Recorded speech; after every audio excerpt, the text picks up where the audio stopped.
TPCC ప్రచార committee chairman Madhu Yaskhi Goud సంచలన comments చేశారు. డబ్బులు దండుకోవడం కోసమే కవిత జాగృతి పెట్టారని, అక్రమంగా సంపాదించిన ఆస్తులను కాపాడుకోవడం కోసమే జాగృతిని పటిష్టం చేస్తున్నారని మధు యాష్కి తీవ్ర స్థాయిలో విమర్శలు చేశారు. మధు యాష్కి చేసిన వ్యాఖ్యలపై బీఆర్ఎస్ శ్రేణులు అంతే ధీటుగా కౌంటర్ ఇస్తున్నాయి. ఇక మరింత సమాచారం మా ప్రతినిధి తేజ అందిస్తారు. కేసీఆర్ కవితలను ఉద్దేశించి టీపీసీసీ ప్రచార కమిటీ చైర్మన్ మధు గౌడ్ యాష్కి చేసినటువంటి వ్యాఖ్యలైతే మాత్రం ప్రస్తుతం తీవ్ర దుమారాన్ని రేపుతున్నాయన్నట్లుగానే చెప్పాలి. కవితను టార్గెట్ చేస్తూ మధు యాష్కి గౌడ్ సంచలన వ్యాఖ్యలే చేశారు. మొత్తంగా కేవలం డబ్బులు దండుకోవడం కోసం మాత్రమే జాగృతిని కవిత ప్రారంభించారు అనేటువంటి స్థాయిలో కూడా మధు యాష్కి గౌడ్ మాట్లాడారు.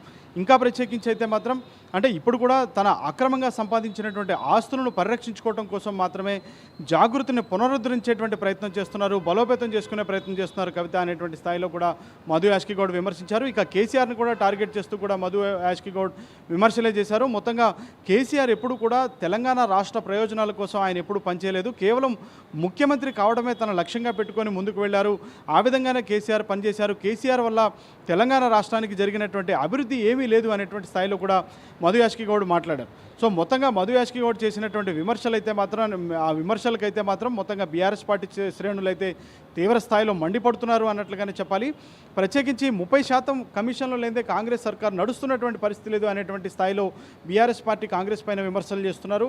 ఇంకా ప్రత్యేకించి ఆ సెక్రటేరియట్ ముందు కాంట్రాక్టర్లు వారు నిరసన వ్యక్తం చేసినటువంటి పరిస్థితి కావచ్చు, లేదంటే ఇప్పుడున్నటువంటి రిటైర్ అయినటువంటి ఉద్యోగులకు పెన్షన్లు కూడా లేనటువంటి పరిస్థితి, సకాలంలో ఉద్యోగస్తులకు జీతాలు కూడా అందనటువంటి పరిస్థితులు ఏవైతే ఉన్నాయో వీటన్నిటిపైన కూడా కాంగ్రెస్ పార్టీ సర్కార్ అయితే మాత్రం ఇచ్చినటువంటి హామీలను నెరవేర్చడం కూడా వైఫల్యం చెందింది. అడుగడుగునా కాంగ్రెస్ పార్టీ వైఫల్యం చెందింది.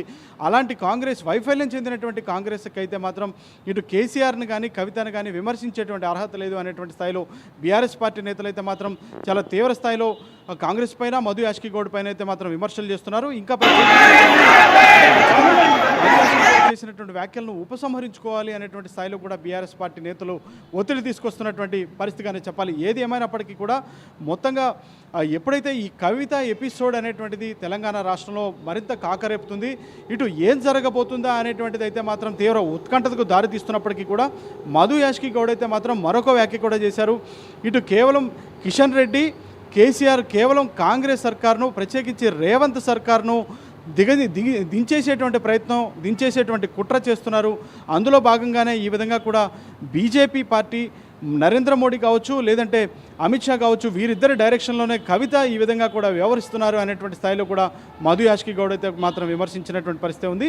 మధు యాష్కి గౌడ్ చేసినటువంటి విమర్శలు అయితే మాత్రం బీఆర్ఎస్ పార్టీ శ్రేణులు తీవ్ర స్థాయిలో తప్పుపడటమే కాకుండా ఖండించడమే కాకుండా వాటిని కూడా ఉపసంహరించుకోవాలి అనేటువంటి స్థాయిలో కూడా ఒత్తిడి తీసుకొస్తూ కాంగ్రెస్ పైన మధు యాష్కి గౌడ్ పైన తీవ్ర స్థాయిలో ప్రతిస్పందిస్తున్నారు బీఆర్ఎస్ పార్టీ శ్రేణులు అన్నట్లుగానే మనం ప్రధానంగా చెప్పాలి. వీడియో జర్నలిస్ట్ వెంకీతో తేజ 99 టీవీ హైదరాబాద్. ఇవి 99